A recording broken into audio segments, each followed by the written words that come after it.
Western classical and Yeah, jazz. yeah, yeah, yeah. So So, how did that shift happen, or was it going alongside, and how did you manage to imbibe both of them together? see, I think, yeah, like, I remember when I was really like a kid. There was a very good artistic atmosphere at home because both of my Mhm. parents are artists. They are not into music, Okay. but my father, he paints. He's a fine artist, and my mother also. She's Oh. also an artist, and they both actually met, at the very famous JJ School of Arts, Oh. which is such a famous, college of Body art. of, Yeah. yes. So there was always a sense of, art. There was always this environment, artistic environment at home, and my I remember from a very young age, my father would play a lot of music. Because he also loves listening to music, and Hmm. so at a very young age, I was already listening, as in, because it was played at home, and I was already listening to stuff like, Punjabi folk music and the popular film music of those times. Mhm.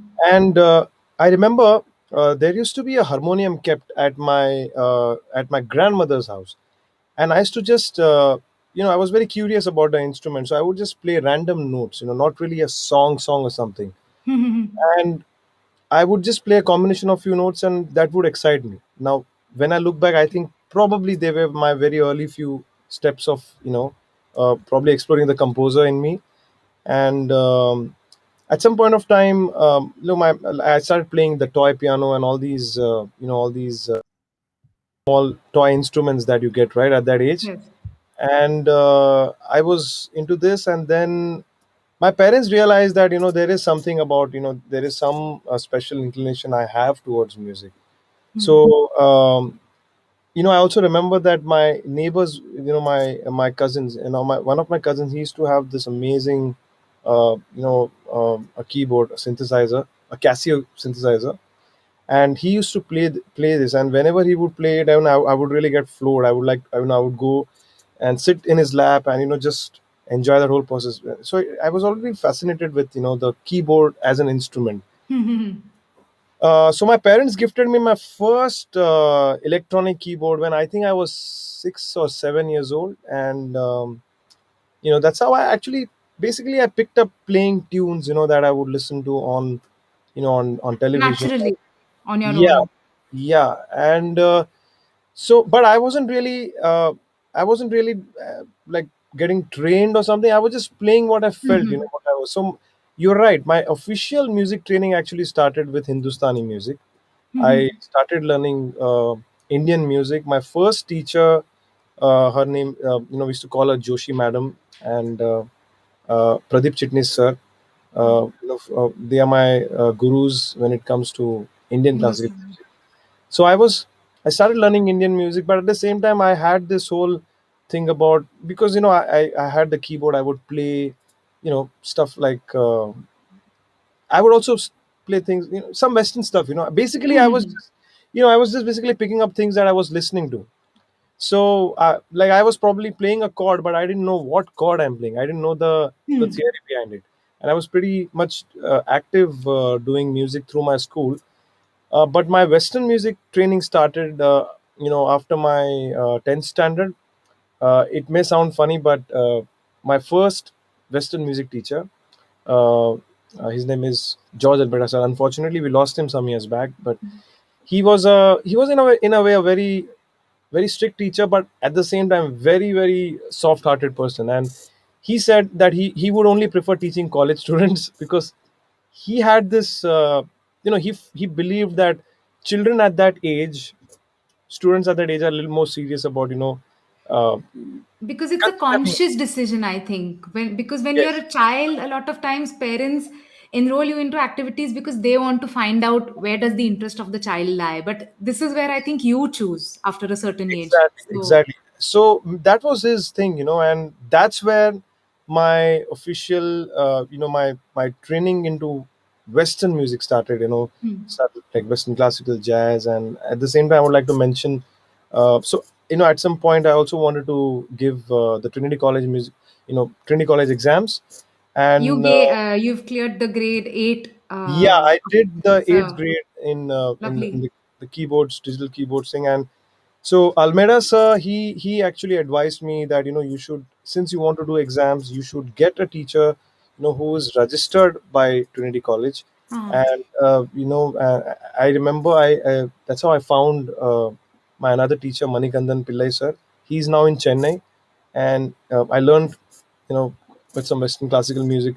I would say I still keep learning from him because he's very sweet. He still keeps sending me, some notes, something, whatever he feels that I should, I something that will teach me.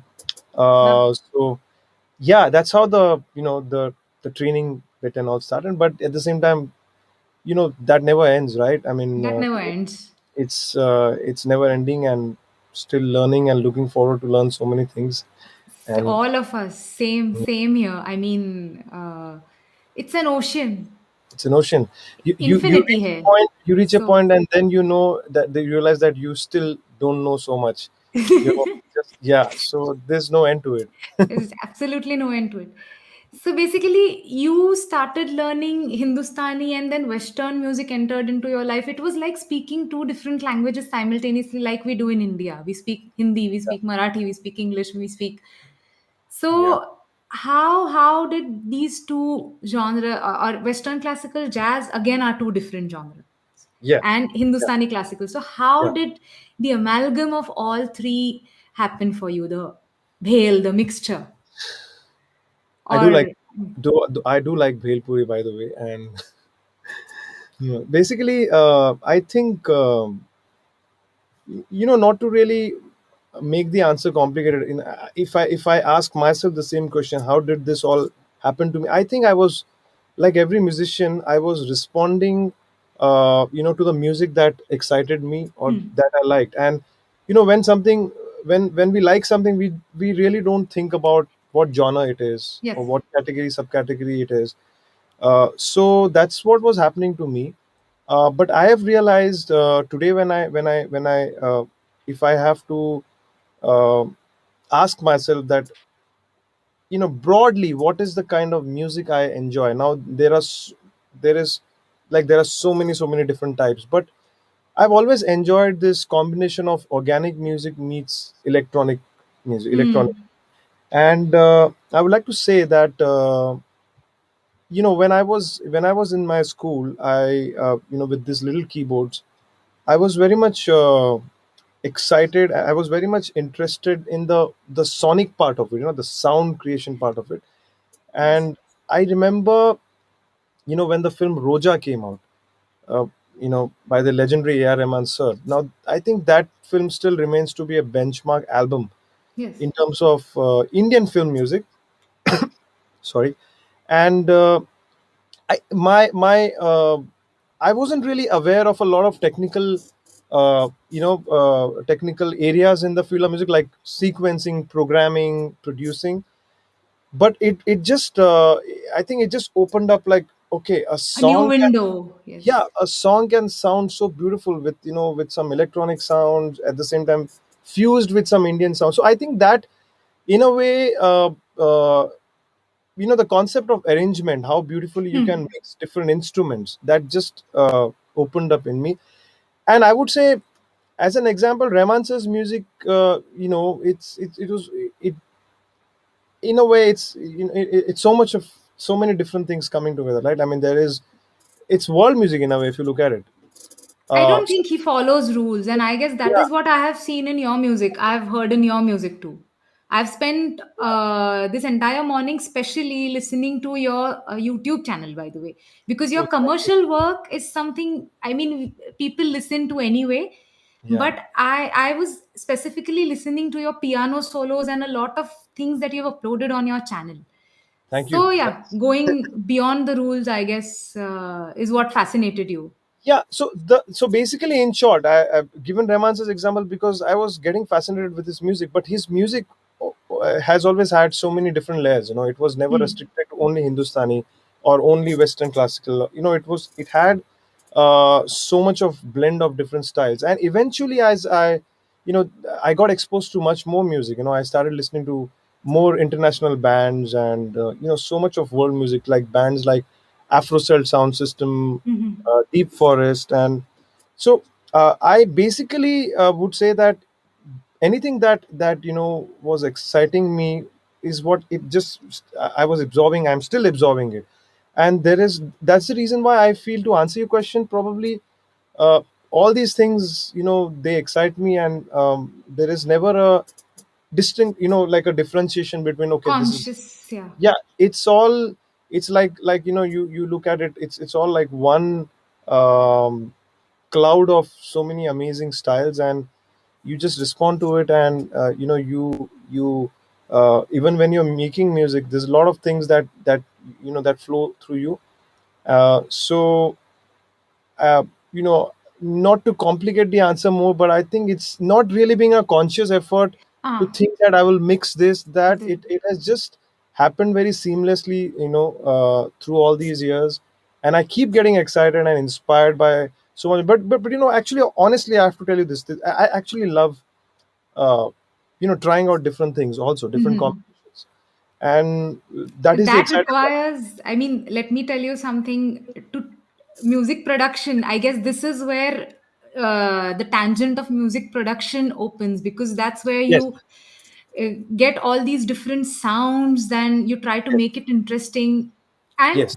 there's something about your music production, I guess your speciality is you do not kill the soul of the melody, that remains intact. And so yes, that is a compliment I would That's like to that's pay to very you. kind of you. That's very kind of. I also wanted to add one more thing, is that basically, uh, like when what do you say, working as a music producer, in the Indian film music industry, or I would say in Indian music industry, it's, Yes, you're actually doing world music. Because if you see the music in, for example, music in our movies is never restricted to a single style genre, sound. unless if it's a movie based on some classical music or some periodic, so as a music producer, when you're working here, you're actually catering, or you're expected to do so many different styles of music. And that also, maybe I take it as a learning, and that also adds to the whole process of uh, learning while you're working, and blending and mixing these different styles and genres of music. And yeah. Lovely. To all the people who have joined here, let's say a quick hello to all of them. And let me tell you something about Gulraj. He is a very modest person, very humble. There's so much brilliance behind this face, and you can't even tell that, because when he's in the room, he's almost not there. I mean, he's so silent. But when he starts playing or singing, that's when you take note. And it is really brilliant. And there's so much to learn from this person, that someone so brilliant and Very, someone enlightened from within can be so silent and so humble. thank uh, they're so very kind of you. Thanks.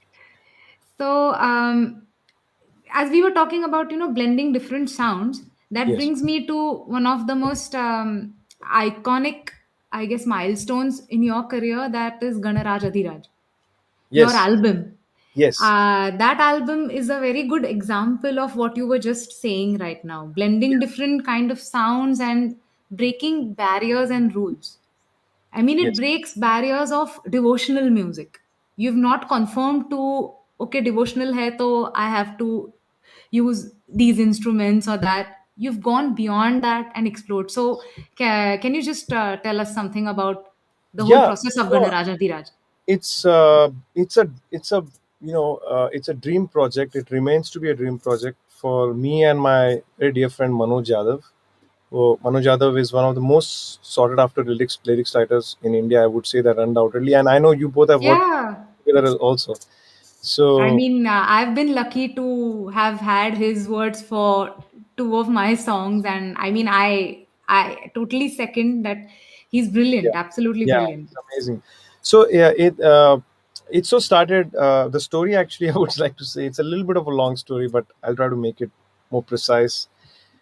Basically, a friend of ours, he had a studio in Thane, this town Thane, where actually Manoj and I we are from. And this friend of ours, he actually wanted to do a Ganesha album, an album on Lord Ganesha, but his idea was to recreate some of the most famous, iconic, songs which have been already made on Lord Ganesha. Like, Hmm. there's so many great songs that we know that are so popular, and so that was his idea to recreate these songs.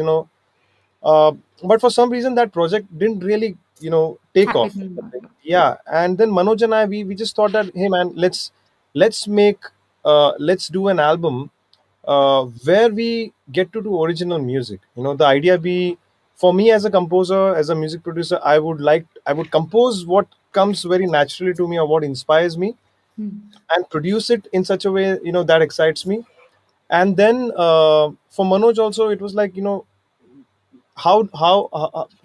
like, what would be, if you speak about devotion, it may not be always about uh, shlokas and all, which is great. It's great to have it. I mean, Gandhara has a lot of shlokas. There's a lot of research that Yes. Manoj has done, but at the same time, keeping the simplicity of the language. So, how can Yes. we, Totally.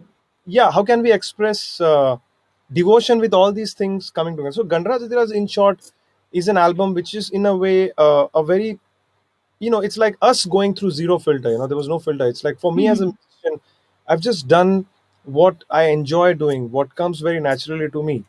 uh, I try to keep the compositions, very Indianized and ethnic. That was a thing I did. But at the same time, when it came to producing it, I really didn't really want to get stuck by Hmm. any specific style.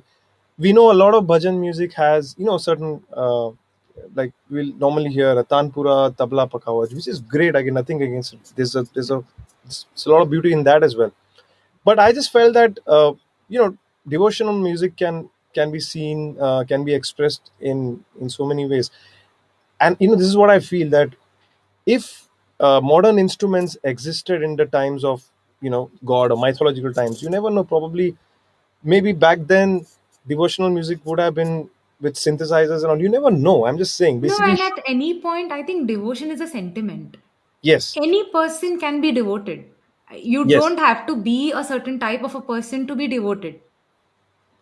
True. So yes, so this is a different person, and he this is his way of expressing his devotion. So Yes. I think it's totally valid.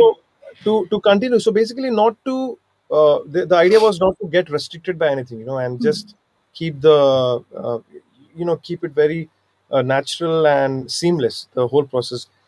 So we actually worked. We started work. The first part came out in 2011, but we had started working on it like almost 3 years before that. Hmm. And every year we would think that, okay, we'll release it this year. No, no, we'll release it next year. So it just kept on. See, generally what happens is, your own project, when there is no one sitting on top of your head, right? There's no producer, no director who's trying to say, wake up, you have to finish. You, Our own there is no project. end. Yeah, and see, as creative people, we always want to, okay, let's try this. Okay, let's try this. There's no end to that. True. And I think that was happening. And at the same time, also, we keep doing other things. So our own things kind of, they all, our own projects, they tend to get on the back burner, right? So that was something what was happening. But then I remember in, I think, yeah, 2011, 2000, a little before 2011, Ganesha, Shankar Mahadevan ji, Shankar Bhai, whom we respectfully call Shankar Bhai, he was like, man, you have to release, you guys have to bring the album out, this, because he knew we were working on this. And Hmm. as you know, he sung some songs on it. So he really, like, made us, he pushed us, like, you have to get it out. And finally, in 2011, the album came out. Now, the another beautiful part about really want to share is that, besides Manoj and I, who were doing this and all, there's some amazing, amazing artists who've got on board, musicians, Hmm. singers, like, to name a few: Shankar Madhavan, Shankar Bhai, Ehsan sir, Loy sir, Salim Merchant, Mahalakshmi Iyer, Akriti Kakkar, Vijay Prakash. I mean, there are so many names. So many, I know.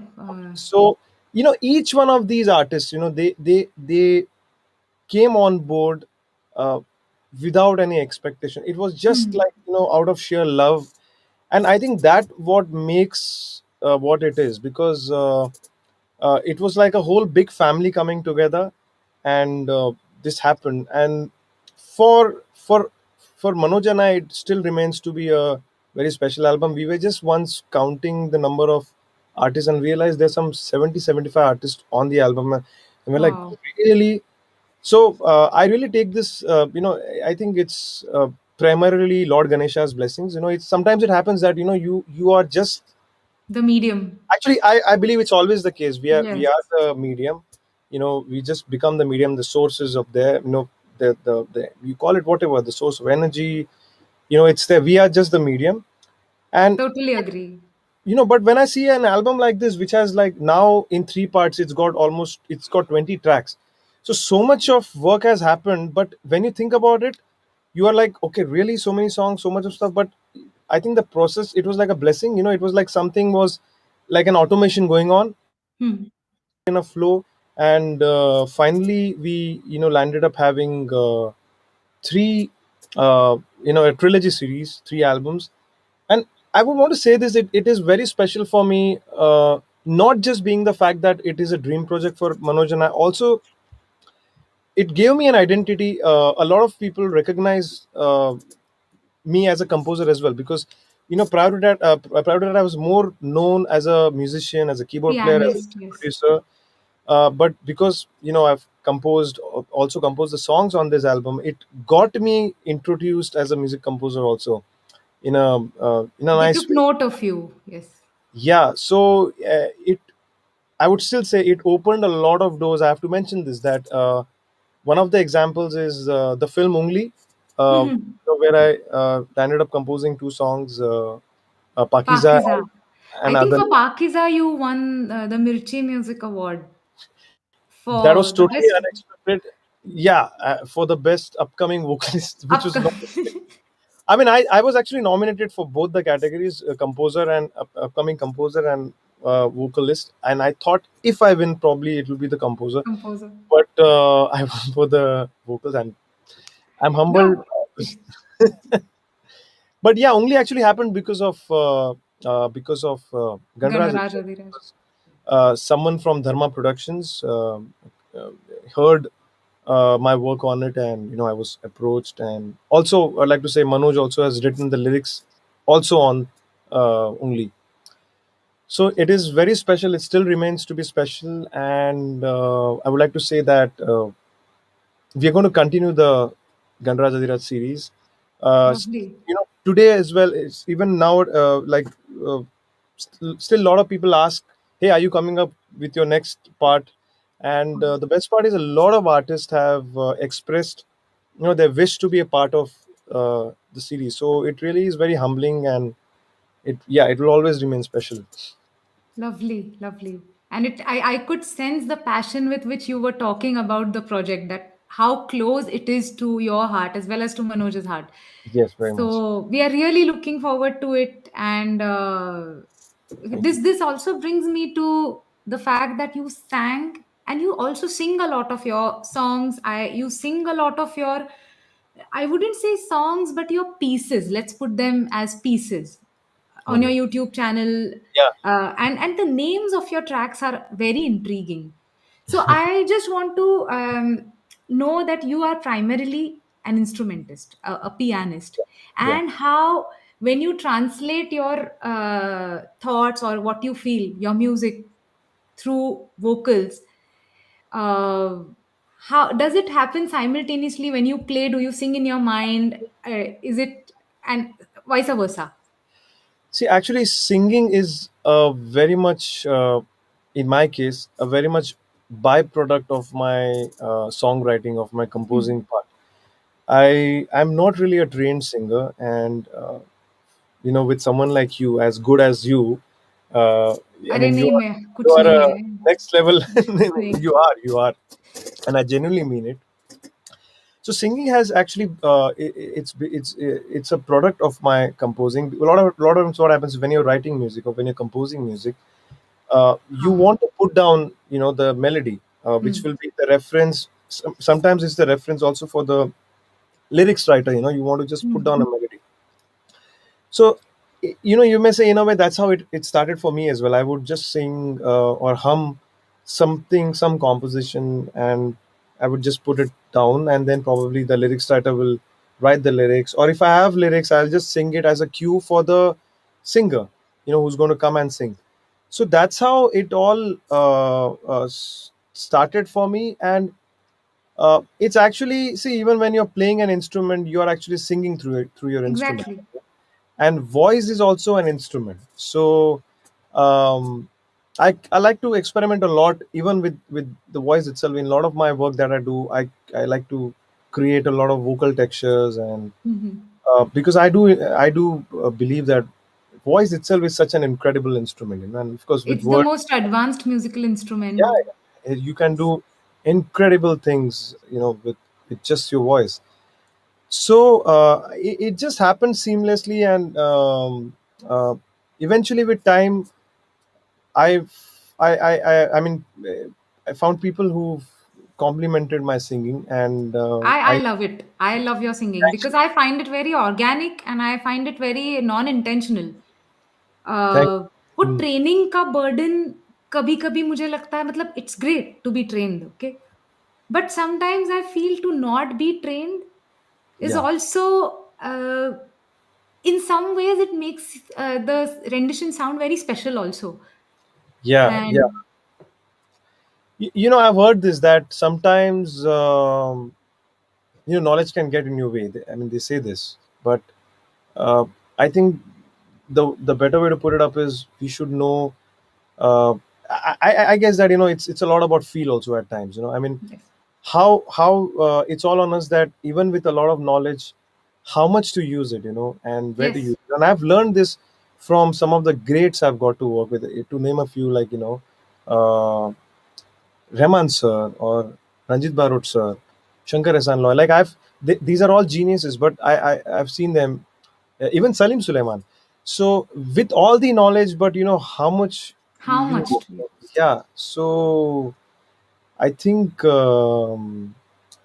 yeah. I mean, that's the, I guess expression is the key. I mean, yeah, we yeah. sing whatever you play, you sing, you write, you compose to express.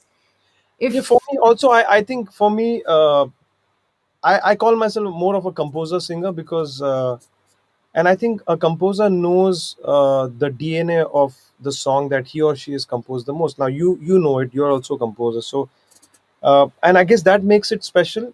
Most of the times, I have sung my own songs, and I think if people like it, is because probably the innocence, and as a composer, because I know the soul of that composition. in and out. And yeah, and there are so many singers who can sing like so much better than me, and they will take it to some other level. But I think when a composer sings his or her own music, there is always that sense of purity, Yes. and that innocence to it. And I think that what works. That's why, like, even with Pakiza, to be frank, I don't know if you know this story, but I was not really going to sing the final song. I mean, I had just sung it as a cue track. And I remember having this meeting with Karan Johar sir, who's the producer of the film, and I told him that he liked the song and all. And I told him also in the meeting that we'll get some singer and all that, some other singer.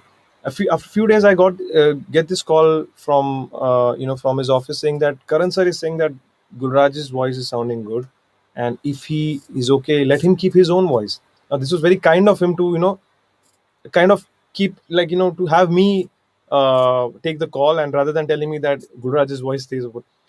So I Hmm. still took some time. I still took some time because I wanted to be sure. But I remember while we were recording the song and my voice was on it, and whoever was musicians and even the backing voices, they were responding very positively to my voice.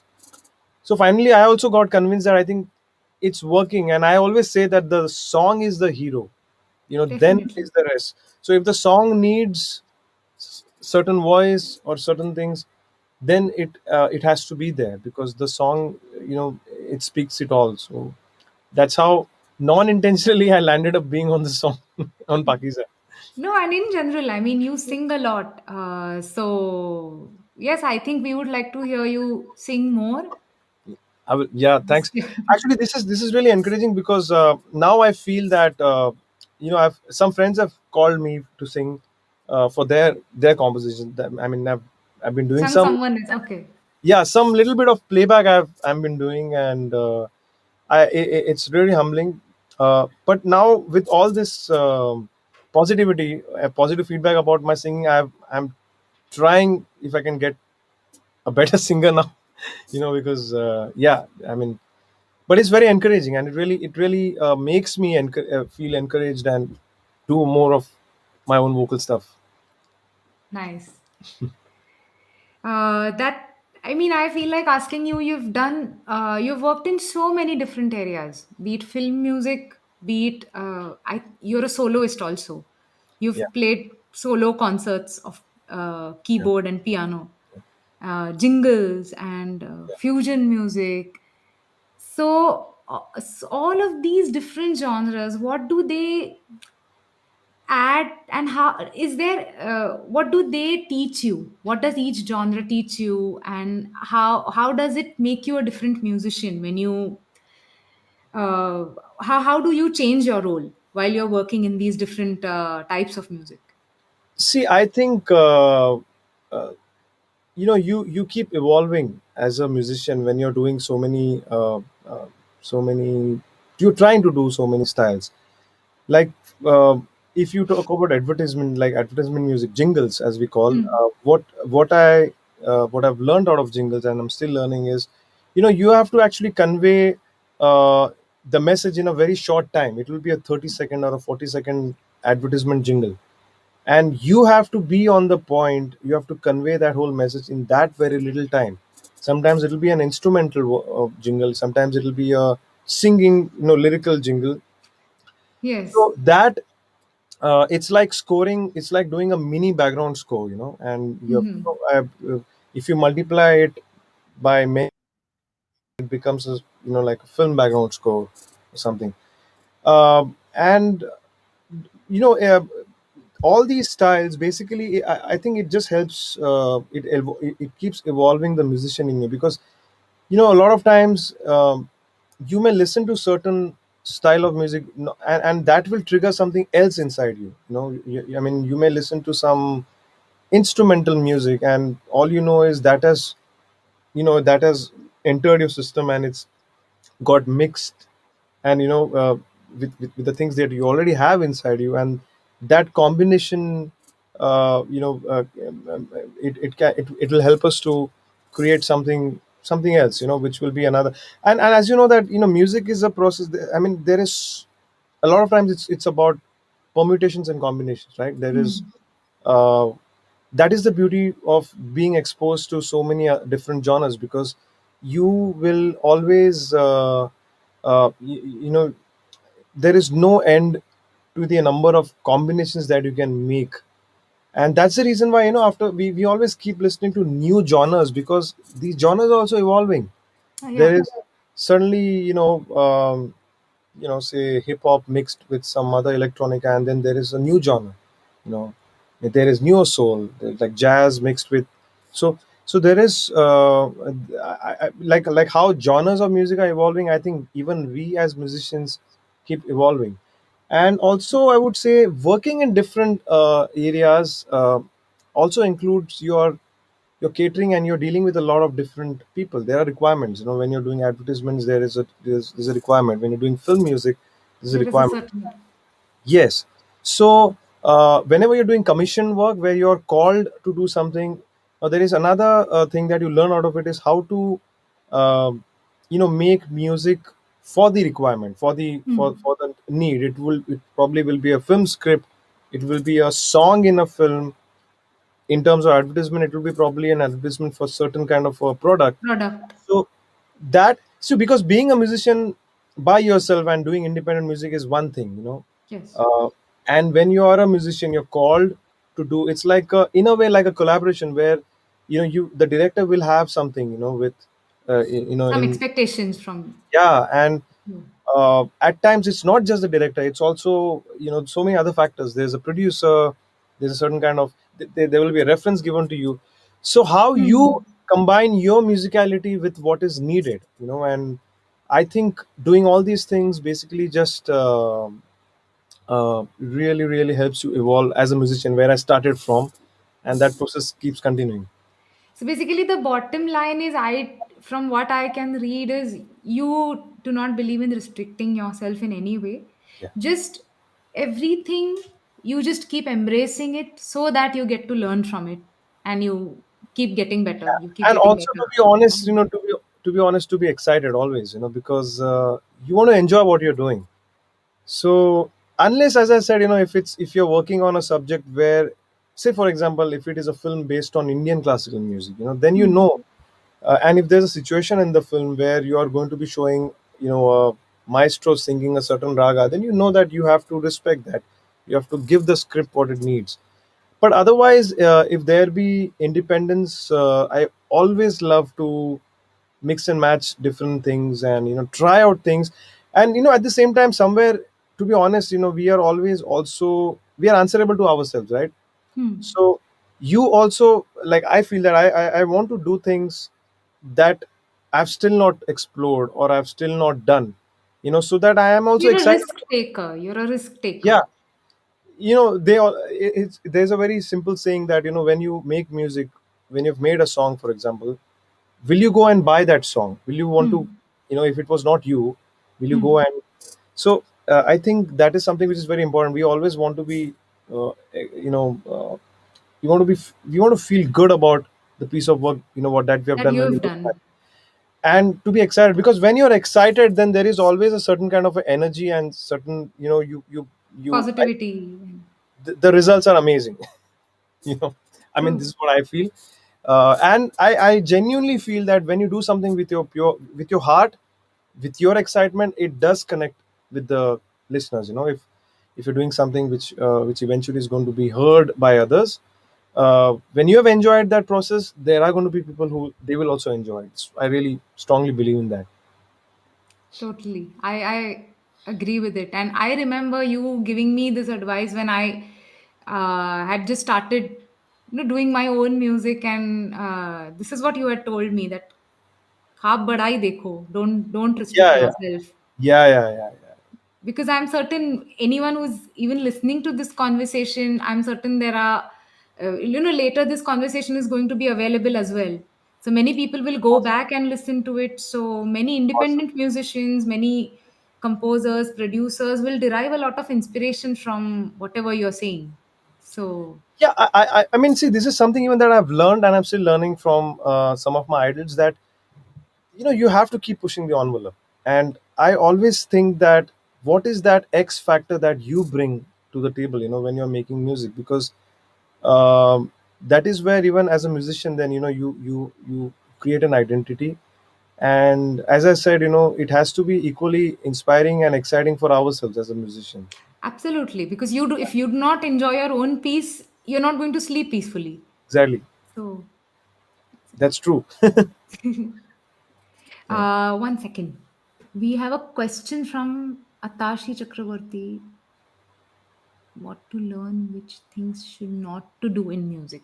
Want to learn which Okay. things should not do, Not to do in music. not to do. Want to learn which things should not to do in music. That's a. I I What do you think, don't Meera? What do you think? I don't know. Maybe she wants to Hi, ask Atashi. what are Hi. the things. Yeah. Atashi, can you please clarify your question, because it seems interesting. We are just not able to understand it. So anyway.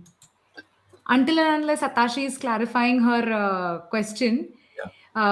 I want to ask you that you've worked with so many people, Rehman sir, Shankar Hassan Loy, Ranjit Barot, Louis Banks, you play with him too, and Ashwin Srinivasan, Salim Suleiman. So many legends, at the same time, so many contemporaries. Right. Right. So how is it, like, how sometimes when you're dealing with a legend, but of course all of these people are very humble also, and they make you feel very comfortable.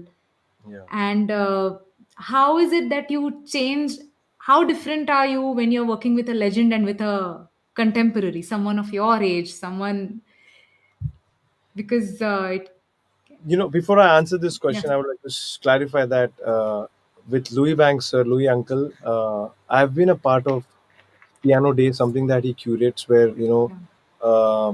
they bring together some of the finest keyboardists and pianists. I have not really still got the opportunity to play with him, but he's such an inspiration. And yes, coming back to I'm looking forward to Louis Uncle is amazing. He's an inspiration. Coming back to this question of yours, I think, to be frank and to be honest, there's no difference, because uh, as a musician, as I said, you never really want to judge a product or a project based on whom you're working with. You're And just yourself yeah, everywhere.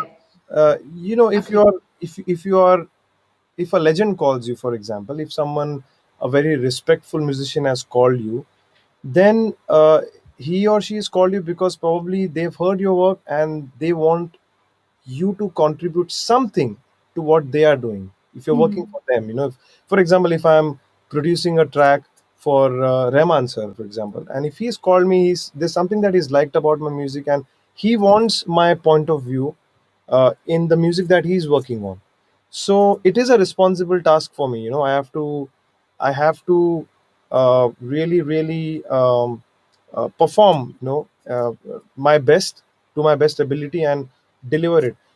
At the same time, if someone who probably may not be as popular or as whatever, established, yeah, Senior, or let's as put it that senior, way. but if that called me out, then again it's my responsibility, because I am called in this case. Someone is respecting my work, someone is respecting what I do, so I have to be, what you say, I have to try to cater to that respect. I have to try to, what is the term, I have to give justice to that respect, To right? So then again, I cannot be I cannot be different. So I know that probably something that they have liked No, what about. I wanted to ask is sometimes does it intimidate you while you're working? I mean, that sometimes it happens with me. I mean, if I'm working with someone really legendary or so inside there is a little bit of intimidation which you have to consciously sort of work on and Yeah, believe in yourself at that point. well, And actually, honestly, it used to probably happen some years earlier, back, but now not really, because as I said, I know that if someone has liked me, is yeah, because for probably what I'm doing. So then I know that I have to be myself, yeah, and that is correct. easier. But at the same time, yes, sometimes there will be some challenges. There will be some googlies thrown at you that try out this. So then I won't say I get nervous or something, but uh, yeah, I mean, yeah, you don't want to disappoint, someone who's had faith and has given you uh, the platform to do something. So it's it is not, I won't say, again, it's something which is which puts me under pressure or something, but I do take it as a responsibility and I Yeah, try to do it. At the same time, as you said, the other side, if there is someone who's contemporary or yeah, some your age or it's challenging even then, because what happens is probably they are going to go with your with your what you say, with your gut feeling. Like they may totally surrender to yourself, Hmm. that Gulraj, what you do will, so that is also is a responsibility. Then you're like, okay, then which means I have to be responsible and I have to deliver something that justifies that, that whatever that project is. So the difference only is, yes, I mean, probably in this, in the other scenario which I just spoke about, when someone probably not as senior and probably is called, you maybe have a little more freedom, but then at the same time, you want to, give justice to what has been asked. And in the other case, when you're working with seniors, uh, yeah, I mean, you yeah, I guess the bottom line is just being the student and the disciple everywhere, and exactly. so it does not really, I mean, the same thing happens to me. uh, I So have to tell I you. just keep that whole disciple ka role constantly on, Yeah. because it's only then that you will probably grow. Otherwise, When very honest thing about myself is, if I get under pressure, then I will make terrible mistakes. I'll just goof up the entire thing. I know that about myself. So that's why then the idea is to stay calm and to be yourself and to give your best. Because one very important thing is that that you've been called for what you do the best, and just be yourself. Yeah. yeah, exactly. Just be yourself and keep the hat of the disciple or Yes. student, being a Very, student all the time, very true. and that is something I've seen you do. Uh, Yeah. so The yes, he disciple part. practices what he preaches. So Thank you. I mean, the disciple part never ends, and that shall always stay. It'll always keep going. yes. Okay, Atashi is. I think she has. Ata- When I say what are the steps for singing not to do in music? I think Neera is the right person for that. Neera, please No, elaborate. Yeah, yeah, no, yeah. you are the guest. You should. So what? No more. No, Okay, I will actually just tell, I will contribute to that question as an answer in as a composer. But Neera, genuinely, would you like to give us some tips about what what this? not to do while singing. I think what not to do is a very difficult answer, but I guess just don't try to sing for someone else. That's the only thing I can say. Whenever you're behind the mic, whenever you're on stage, or whenever you're singing, I think uh, first sing for yourself. That will be the most honest rendition you can give. Yeah, Uh, I think that's the only thing I can tell here, because say what not to do, it's a very subjective journey. Actually, everyone is evolving, everyone makes mistakes, in fact, and you learn more from your mistakes. So in fact, don't stop yourself from making mistakes. Make some blunders, it's fine, just go ahead. yeah, and just to continue, like what Neera says, she's absolutely right when she says that sing for yourself, which means that you have to satisfy yourself. That's the thing, right, Neera? Yes, And I would continue to that. As a composer, I would say that always keep try to have that originality, because it's exactly. it's easy to get so much influence by some of the amazing singers, but you don't want to get compared by any artist, because I see a lot of singers who try to imitate, you know, like Emulate someone else. yeah, like some other singer who's very popular. I think this is my personal opinion that then why would you want to be? Would you? I don't think anyone will like that. Okay, let's call this singer because he sounds like that singer. Yes, Rather, let's call that singer because he sounds like I would say, like, let's call Nihira because Nihira has her own original style. She sings like Nihira Joshi, so we'll have Nihira Joshi. So I think that is very important that as a singer you be yourself and you have your own identity. That's what I feel. And yeah, originality. yes, yes. Yes, so yeah, that's what we would just like to tell you, that just be yourself and don't try to emulate anyone or imitate anyone. The question was what not to do, right? So What not to do. this is not to do part. Yeah, There's one more question, that what is the secret in by Rahul Lord. yeah. He's a very senior journalist Wow. from the UK. And what is the secret ingredient that Sorry. makes sound or melody hummable? Agreed, sound is complex and taste liking has been changing over the years. So what is it that's loved today? Okay. Now that's again So, a very evolving scenario, yeah. ever changing. So I think to answer this, Rahul, the thing is today, obviously, music production has taken up. Hmm. It's really up there, and we listen to a lot of music which is so well produced, so well mixed. Um, so There's not really like a secret ingredient, but I think when you're writing any piece of music,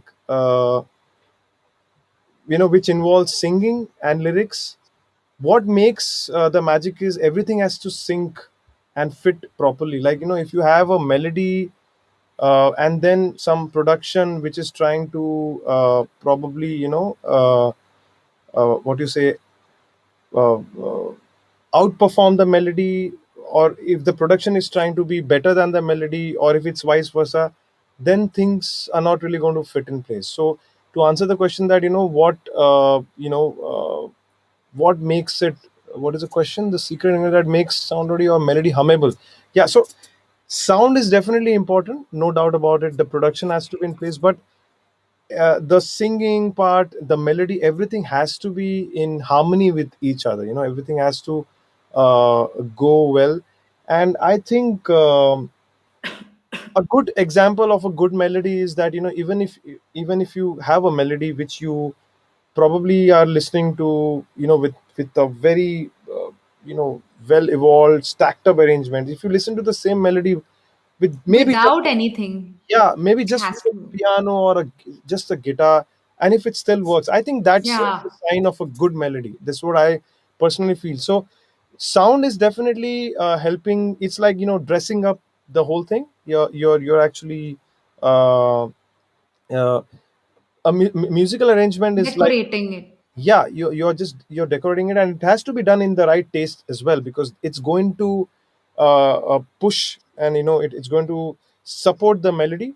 But at the same time, the melody, a good melody is that, as I said, if you listen to it even barely with like, I would say, a very simple example, why a lot of old songs are still reproduced, or maybe there's so much of unplugged versions, because these melodies are so rich. Even if you play them with just one single instrument, they're still beautiful. So I personally feel that that's a sign of a good melody. And production, there is no end to it, because there's so much and so much of experimentation and so many things. Yeah, you can keep doing it. But at Nice. the end of the day, it has to feel right. It has to just the It has to come together. And yes, yes. Satyajit here asks that what's your approach for recording instruments, samples, or original or acoustic instruments? Lovely. So that's a very engineer based question, but it's interesting. So basically, uh, with instruments, it all depends on what kind of what kind of instruments I'm recording. And I work a lot with my engineer Amay Londe. He's definitely one of the, Nihira knows Amay. He's Yes, definitely one of the most amazing engineers. So he's yeah, someone you can rely on. you can Okay. completely rely on. And so I keep doing a lot of different you know like, we recently recorded a title track for a series, and which had a lot of Indian, the whole Maharashtra, Percussions. yeah, percussions. So the series is called Jai Bhavani Jai Shivaji, which is on Star, and it had, you know, we call them like Shiledars, Shivaji Maharajas. So Hmm. some of the great, amazing warriors, who fought with Shivaji Maharaj. So this series is about that. So it had to have that Indian folk music thing. So we recorded a lot of Indian percussions, like Maharashtra-based instruments like tasha and all. So the miking and all, it always differs, it changes, but some things that still remain common, I would like to say, as a what you say, as a combined answer, that whenever we are recording, say, a group of musicians. For example, I recently recorded a string orchestra, some violin players, violas and cello. So there is always, we also do we do a room recording where we have these two identical pairs of microphones, which captures the sound of the entire room. And then also the musicians are, they are also individually mic'd. And as far as samples are concerned, it all changes. It all differs on the instrument. For example, with a guitar, maybe I may just not want the strumming sound, but I may want, a little few of nuances. You may want a sliding sound, so probably I'll also want the guitar to be mic'd close to the, to the fretboard, so you can hear those slide sounds. So it Hmm. all is pretty subjective, depending on the need. But it's a great question. And on that note, Uh, I would say, Satyajit, you should definitely have Amay, also, because he will be oh the, yeah, yeah, he's will amazing. But he'll I like, throw a lot of light on a lot of things. yeah, one of the, Satyajit, one of the parts of your question says samples also, which is, I love that part. I would like to quickly talk about it.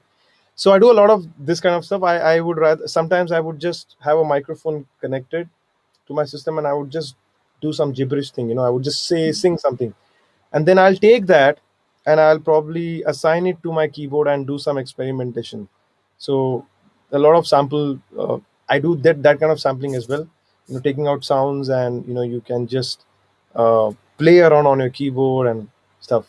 Do you travel to different parts? Have you of the country or recording sounds? Because since you're such a lover of sounds, and Yeah, there've been times, I actually want to do it more. I've not really done it consciously, but I mean, it just came to my mind quickly right now because you're talking about sounds and the nature has so many sounds. this reminds me of something. So I there's a film which I've done, which is under release now. It's called Pani, which is Okay. directed by Adinath Kothare, and it's produced by Priyanka Chopra's company. So there is I remember when they were shooting the film, uh, I went to the location, and there was this woman.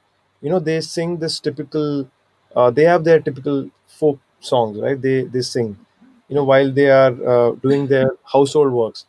So I remember, I was there, and uh, our sound engineer Anmol, he was there, Ah, and we actually recorded these singers. They were just singing their, the music that they sing, while they do their household work. And I remember coming back to my studio, and I had these samples, and what I landed up doing is, I actually didn't uh, take exactly what they sang, but there was a certain kind of a texture their voices had. It was very hmm. interesting. So I just, took some Extracted part, that. yeah, and then I processed it. I put it under some reverb, and there is a song in the film. Whenever it releases, you will hear it. So there's a part that you hear. You don't really understand what lyrics it is, but it is more of a textural thing. So this was something I remembered when you said, do you, so this was something that was similar to that Wow. question. I look forward to do a lot of, this kind of things, like going out and recording natural sounds, and using them, and I want to do a lot more of that, for sure. Would be really interesting. Would be Yeah, yeah. really interesting. It's Uh, interesting how some sounds just inspire you, just like the sound of water, for that matter. I mean, I just love to listen to water, the flowing water, and Ocean. yeah. Another thing that I want to ask you is I believe you are coming up with a workshop on live demi on Yes, yes, songwriting. yes, So, yes. what can people expect in that workshop? So I really, what I would like to do is, actually do an interactive session where I would like to construct a song from the scratch, and I've been in talks with Satyajit that this is something that will be interesting, because uh, a lot of times this happens. A lot of people ask about, production tips and how you compose, and also I think how better it'll be, if I create a song, right from the scratch, the melody writing, and then some production on it. And so that is what I'm primarily wanting to do, and of course speak a little bit more on certain kind of production tips, how I deal with certain things, while I'm Hmm. producing music. So it's going to be more of an interactive session. That's what is the intent. And yeah, I'm looking forward to do that very soon. because it would be great, because music production is a part of our lives now. I mean, Yes. uh, Yes. like, I'm a technologically challenged person. It scares me, but we need to break that barrier. We need to break that barrier of fear and Yeah. take the plunge and go forward and try things out without the fear of failing, Yeah. I Yeah. Yeah. guess. See, I just want to add one thing to see. Actually, music production is more. It's basically just music, right? I mean, Yes. uh, what software you're working in, and it's these are just the tools, but Hmm. actually the music is inside you, and Hmm. all you need to do is, to how you just to learn to use these instruments inside you. Inside you. So, and that is also, it's always about the music. uh, uh, and to be frank, it's there's not really any much of rocket science in learning these DWs, or Mhm.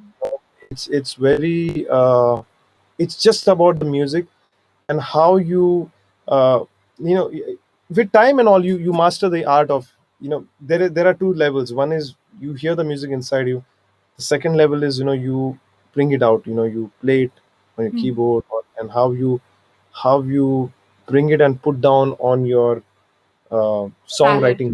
Yeah, on the palette. Yeah. Wonderful, but it was very insightful to hear the line that it's all about music. Yes, it will Because always be I all. think for musicians, a lot of times it's the technological part that is a little intimidating. Yeah. So we need to get past that and start doing it, Yeah, because of COVID, doing your own music, being isolated is a reality. yes, What is it yes. that you would like to say about this whole situation of COVID, and how are musicians coping with it, and how can they Yeah. put it to use, put this to use, Yes. and actually translate it into an opportunity? See, I think, see, I mean, to continue about trying to learn technology, and especially with someone, for whom technology is a challenge. I think what COVID has also done is, it's pushed a lot of people to, cross boundaries and learn and get adapted towards, learning recording softwares and all. Hmm. Like, for example, a lot of singers probably, they didn't they were always dependent on going to a studio and recording. But True. now, because of the whole other things, of social distancing, and probably not easily able to travel, a lot of singers, not just singers, I would say a lot of artists also, like solo musicians, they've learned to record themselves, at their individual, probably Set. home studios or setup. And I think it's amazing, because it's all about, you have to evolve, and there's nothing wrong in that, right? I mean, Absolutely. even if you are not, uh, maybe, you may not be the most technology savvy person, but it's always great to know about what goes behind the thing.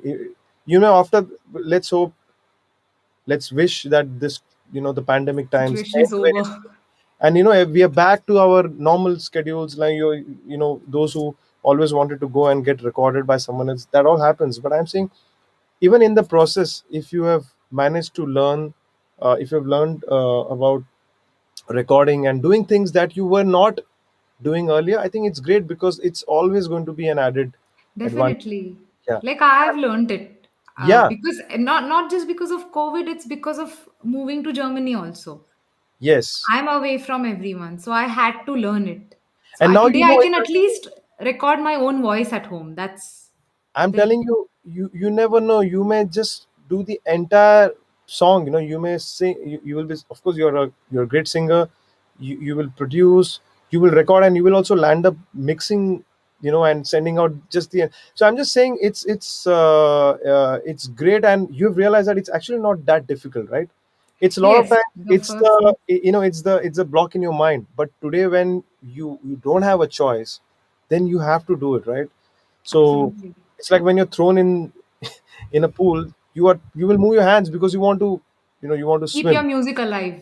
You cannot Yeah. stop doing it. So. So I think that is in a good way it has happened.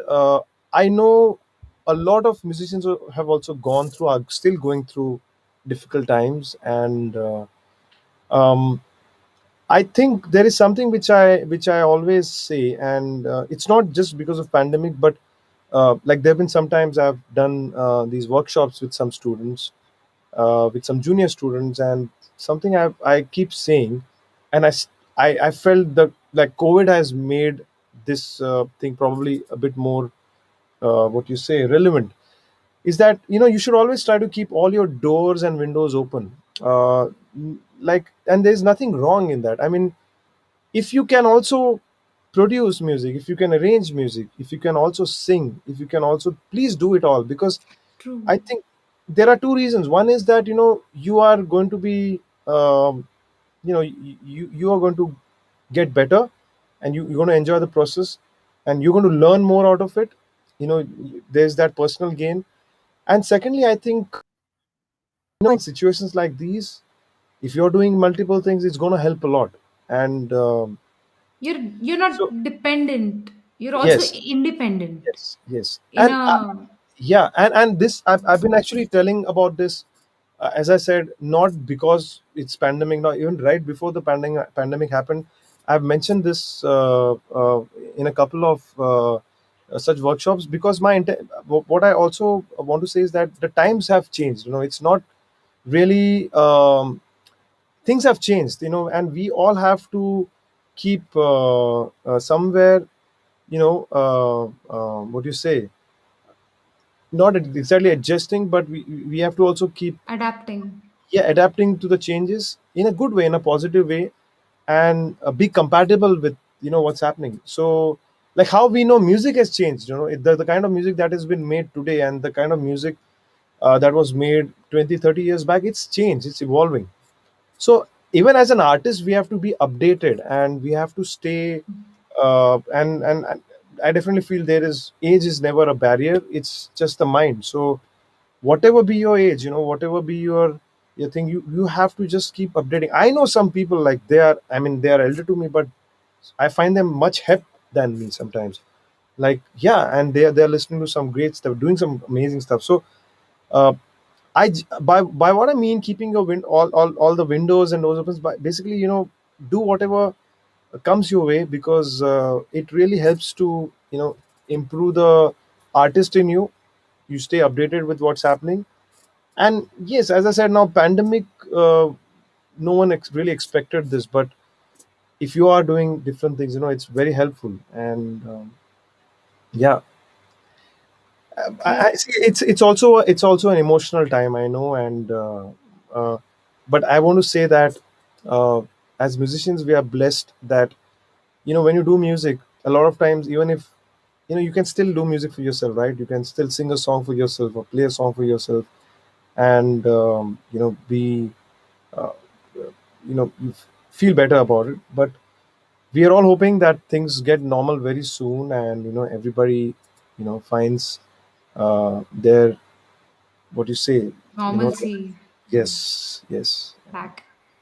yeah. Uh, Thank you Okay, so much, Gulraj, and it was lovely my pleasure. talking to you. It was My very pleasure. insightful, and it was a very educative session. Not Thank in a very obvious way, but let's say you did inspire a lot of people with your words.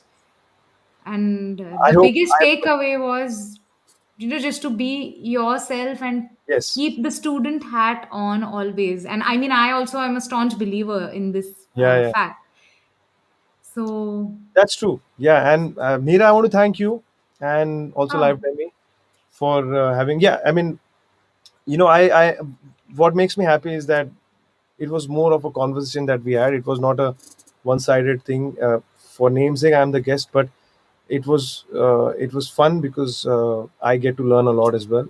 And thank you so much. Really, really, such a no, pleasure. thank you so much, Gulraj, for sparing time. Thank you, Live Demi, for enabling me to start this conversation series. And I before you we cannot let you go without listening to something from you. Since it's Independence Day, would you like to yeah, play Sing something. something related to the country, or play? Yes. Yeah, sure. So I would like to uh, just sing a few lines from this wonderful song from the movie Swades, composed by Rahman sir and sung by him. And wishing all of you a very happy Independence Day in advance.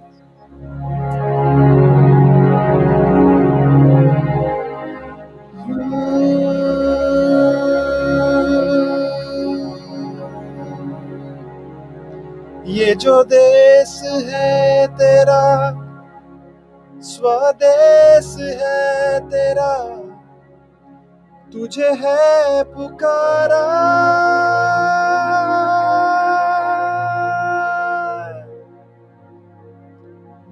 ये वो बंधन है जो कभी टूट नहीं सकता। ये जो देश है तेरा, स्वदेश है तेरा, पुकारा।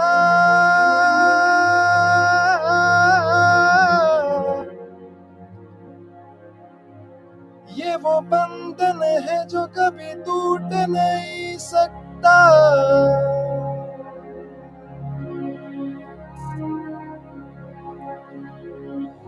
मिट्टी की है जो खुशबू तू कैसे भुलाएगा। तू चाहे कहीं जाए, तू लौट के आएगा। नई नई राहों में, दबी दबी आहों में, खोए खोए दिल से तेरे कोई ये कहेगा। ये जो देश है तेरा, स्वदेश है तेरा,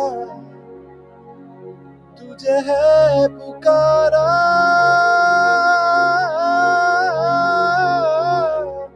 ये वो बंधन है जो कहीं टूट नहीं सकता। ये वो बंधन है जो कभी टूट नहीं सकता।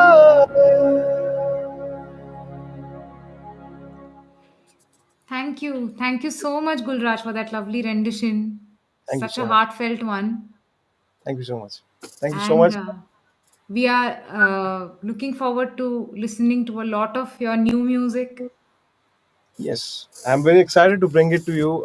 Quite some exciting things are happening, and I want to thank each one of you also for being around.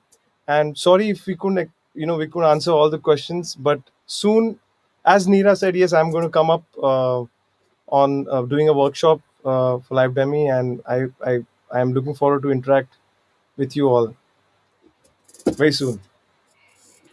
Thank you. Thank you to all of you who joined, and stay safe, and yes, stay safe and stay healthy.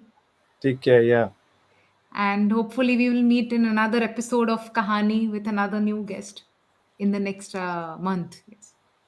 awesome. Yeah. Right. Bye. Bye bye.